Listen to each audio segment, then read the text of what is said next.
Hello ဒီနေ့မှာတော့ enchantment ဟင်းလေးတွေစပြီးတော့ဝေးချခြင်းတဲ့သူတွေရဲ့အတွက်စီမပါပဲလဲစားလို့ကောင်းတဲ့ enchantment လေးတွေမျှဝေပါမယ်ရှင်။အရင်ဆုံးကြက်သားချိုလေးချက်ဖို့အတွက်ကြက်သားကိုကြာညိုနွမ်းနည်းငယ်စားဟင်းကမုံနဲ့ရတာနဲ့ပြီးနှက်ထားပါမယ်။ရတာနှက်ထားတဲ့ကြက်သားလေးကိုထည့်ပါမယ်။ပြီးရင်တော့ကြက်သွင်းချူနီထောင်းထားတာလေးထည့်တေချာလေးသမအောင်နေပြီးတော့ဖုံးလေးအုပ်ပြီးချက်ပါမယ်။အရင်ဆုံးအသားတွေကထွက်လာတဲ့ရေလေးတွေခန်းအောင်ဒီအရင်ဆုံးလုံးချက်ကလေးချက်ပေးပါမယ်ရှင်။ကြက်သားတွေကခန်းလာတဲ့ရေလေးတွေ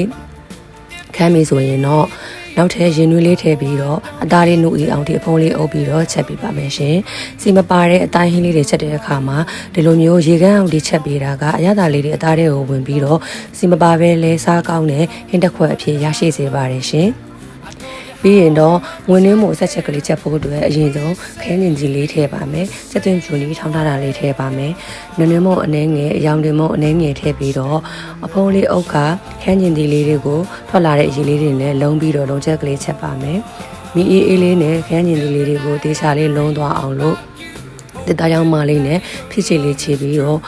ချက်ပေးပါမယ်ရှင်ပြီးရင်တော့ခန်းကျင်လေးဤသွားအောင်အဖုံးလေးအုပ်ပါမယ်ခန်းကျင်လေးအနှဲငယ်အနစ်ပေါက်ပြီးဆိုရင်တော့ရေစေးထားတဲ့ငွေနှင်းမှုလေးထည့်ပါမယ်ပြီးရင်တော့ယူသီးသိန်းထောင်းထားတာလေးထည့်ပါမယ်ပြီးရင်တော့အရသာအတွက်စာအနှဲငယ်ဟင်းကမော့အနှဲငယ်ထည့်ပါမယ်ရှင်ပြီးရင်တော့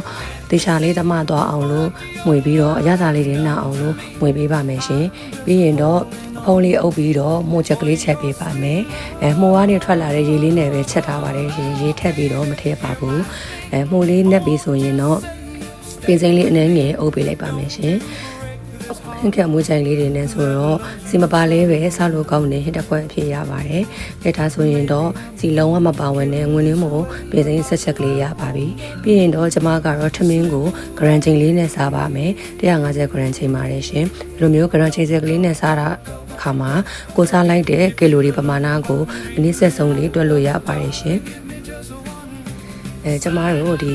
စီမပါတဲ့ဟင်းလေးတွေကိုနဲ့စားပြီးတော့ဒီဝိတ်ချရင်းနေဆိုရဲသူတွေအတွက်အင်ချင်ဟင်းလေးတွေကိုချက်ပြီးတော့တင်ပေးတာပဲဖြစ်ပါတယ်ရှင်